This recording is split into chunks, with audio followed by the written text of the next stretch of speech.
Richard Gorelick. I'm Amanda. That is Richard. You can join us here every Thursday at 12:30 to talk about everything food related in Baltimore.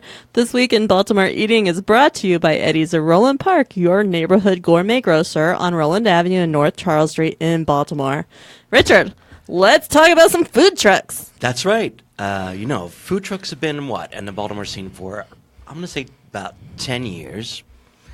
And we've grown to variously love them, get excited by them, and then just take them for granted. But that's a taking for granted thing that this new, first time ever, Baltimore Food Truck Week is going to address. It's November 6th to the 12th, and there is a festival. There's a food truck festival on the 10th. That's a Friday night from 5 to 9 p.m. in Patterson Park. But the week is an awareness week. Mm-hmm. So there are smaller events throughout the week. You can follow it online at BaltimoreFoodTruckWeek.com. But it's just kind of like Restaurant Week in that it's meant to just focus awareness on food trucks. And the food truck community in Baltimore is very tight. There's an organization that plans events, but also is involved with legislation about food trucks because that's been a continuing issue. It has been an issue. Yeah, I remember sitting at my desk, Amanda at the Baltimore Sun, and we saw a Facebook post by the owner of I think it was Miss Irene's food truck. Was it? Okay. That's Soup. The Soup one. Soup's on. Wasn't it Soup's on? Soup. That was my favorite food truck. It wasn't Miss Irene's. It was owned by someone named Irene Smith. Yes. Soup's on. We'll come up with it. Someone can leave it in the comments. Anyway, tell us if you know it, but they were great. They were wonderful, but there was a whole big hullabaloo. And it started, and it still hasn't been fully resolved until this day. Not only in Baltimore, but other cities have been wrangling with food truck legislation. Where can food trucks park? Can they park near existing brick and mortar restaurants? Right. So there's even a lawsuit headed to trial soon, I believe. Oh, really? Yeah, from some food truck operators who insist that it's their right to park near businesses. Yeah. I'm pro food truck all the way. I mean, bring me more food. I am too. That's a win. Let me tell you something. I don't feel like I needed food trucks as much as I do now. I work over near the Johns Hopkins East Baltimore campus. You don't have a food truck scene? We do. Oh. It's very robust because there's a dearth of good lunch alternatives there. Which is great to have. I mean, I know when we were on Calvert Street, those food truck days were our saving grace. That was what we were eating. So we'd love to hear in the comments about what some of people's what are your favorite food trucks are. Jonathan wants to know if you know of any kosher food trucks. No. No, but that would be an interesting concept. Maybe we should start that as a company. It could be like one of our brand extensions. My mind is racing because that's a great idea. Yes. Or even just a chicken noodle soup truck. And you could get all different varieties. And it would be kosher. Yeah. Right. That's a really great idea. Not only it's not like I haven't heard of one. I know that I haven't heard of one in Baltimore. And I really haven't heard of one anywhere. Because I feel like I would have heard about it. A kosher one. And I think there's some Jewish deli versions, like in New York maybe, but not kosher. Which is a whole different thing. That's a segue. We recognize kosher already? Food. I mean, we're jumping ahead a little bit, but we talked about the Jewish deli in the upcoming issue of... Oh, you want to do that? You want to do that right now? Let's do it. Richard is totally throwing me off my game. Off of food trucks. We're just moving right along here. Okay, so our new issue of Jmore is out, the November issue. It is the Food Lovers Edition. It includes all kinds of goodness, including an article by Richard about what is a traditional Jewish deli. Right, and if you ask 100 people, you get 100 different answers, and a lot depends really on where you grew up. If you grew up in the New York area, what's in your head about what a traditional Jewish deli is going to be different than those of us who grew up in Baltimore. And it also depends on how old you are, because I'm 57, so I grew up with Sid Mandel's. I don't even know what that is. Yeah. So you'd go to a shopping center and park, and then get out and eat in a shopping center restaurant. But that's different than downtown restaurants. And so we all have in our minds what a traditional Jewish deli is, and we can sometimes get contentious about it. But tell us your favorite. Tell us what you think it means to be traditional. Is it like a place that serves the really good pickles and the brown sodas? Like, does that make it traditional? For me, it's a sit-down. Sit down. For me, it's a sit-down restaurant, which is not at all, exactly what a traditional Jewish deli is. That comes from the European model of a place that sells food to housewives or to people shopping, and then also will sell some sandwiches. Prepared food came later to that style of Jewish deli. Interesting. But I love a deli restaurant where you can get a lox and onion omelet with a bagel and herring. Oh, man, I love all that. Yeah. All right. So let me just tell the people that article that you wrote is about Ted Merwin's book, Pastrami on Rye, an Overstuffed History of the Jewish Deli. That's right. Ted Merwin is a great authority on the Jewish deli, and he's moved to Baltimore a couple years ago to be the managing director of Beth Am Synagogue. So he's here now, and he and I shared a great lunch at Atman's. Nice. Which, again, is that we in Baltimore... I think it's real.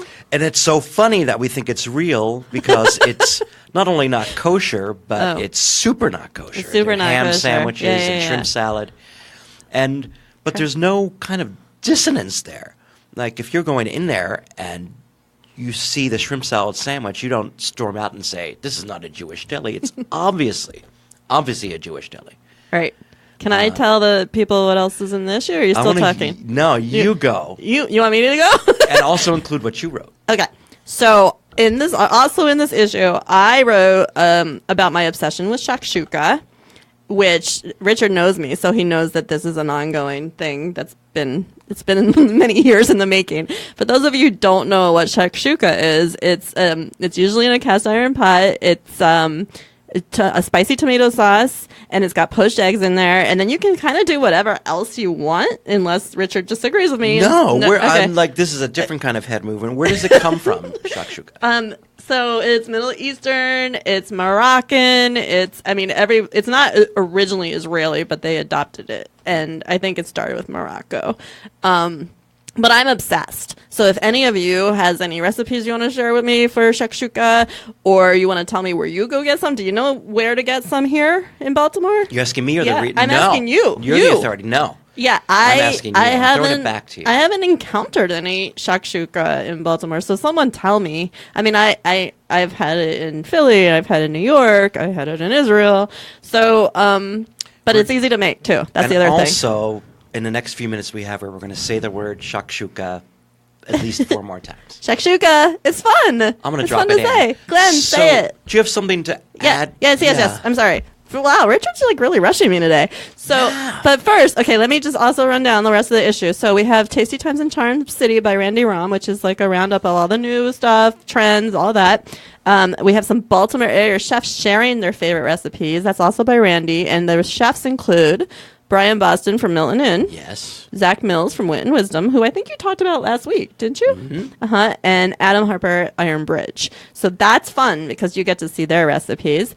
Then we have a piece by Jill Yesko about PBS's Patty Jinich. Is that how you say her name? Gee, I don't know. And she's the host of Patty's Mexican Table, and she's really cool because she combines Mexican cooking with some traditional Jewish cooking. And why not? And that's fascinating to me. I really like that.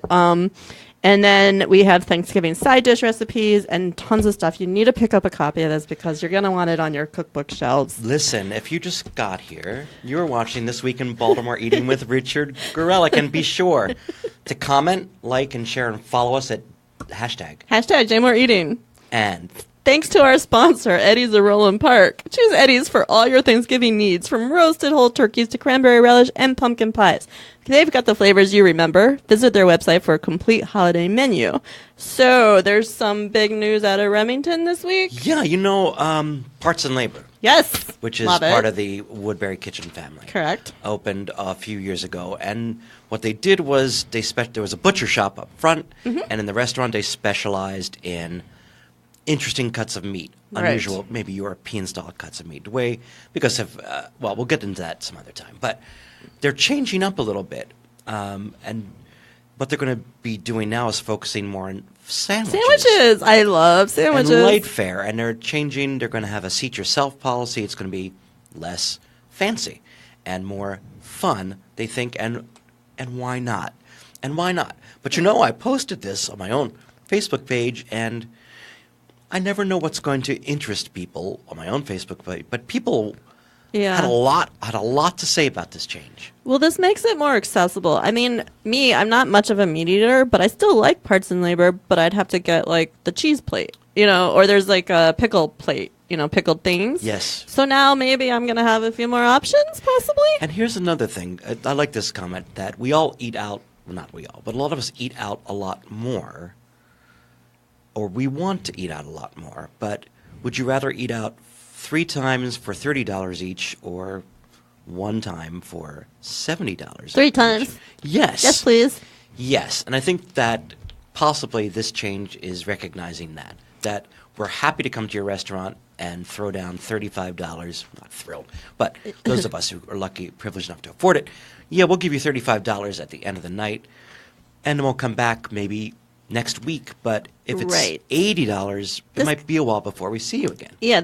This place changing this, and I think they're changing hours, and I think some of the prices are actually dropping. But I think this change makes it a my local for Remington. It could be like the spot where people are it's just their regular. So again, it's Parts and Labor on the corner of 26th and Howard.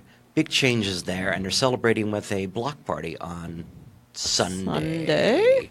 And yes. You can find information. And there's going to be ping pong and debut of Snake Oil Black Lager by Flying Dog. I'm interested in that. It's interesting. Snake Oil Black Lager. Do you want to tease next week at all? Yes, we're going to have a chef here from the B&O Brasserie. And, this is Jmore, and we're not solely interested in the experience of Jewish chefs, but he happens to be Jewish. So, which is fun and lucky. And working in certainly, obviously, a non-kosher restaurant, but also one with a non-Jewish theme. Yeah. We're going to be asking him, does his Jewishness enter into his cooking and his sensibilities? I'm interested in some influences, perhaps. Right. Does it matter at all, or does it not matter? So we'll be finding out about that. Yeah, so start thinking about what you think you might want to ask the chef of P&O Brasserie, and you'll join them next week. Before I close this out, is there anything else you need to add? No, but I want to tell people that a lot of people watch this Facebook Live event not live. Right. But they should still feel very free to put in comments, and because Amanda and I read them and we'll answer them, and maybe we can get a conversation going about food trucks. Mm-hmm. Yeah, we didn't even talk about our favorites, so you guys should tell us your favorite food trucks. We didn't do that. Or our dream food trucks. I like the chicken noodle soup. Yeah, it's fun, right? That would be fun. And a s'mores food truck. All right, see, we could go on all day. So you tell us. You tell us what you want in a food truck. All right, so that is all we've got time for today. Remember to tune in every Thursday at 12:30 for This Week in Baltimore Eating, which has been brought to you by Eddie's of Roland Park, your source for quality prepared foods, deli sandwiches, fresh produce, and unique gifts. Learn more at eddiesofrolandpark.com. Follow us at #JMoreEating and tell all your friends. We will see you next week. Thanks. We'll see you next week.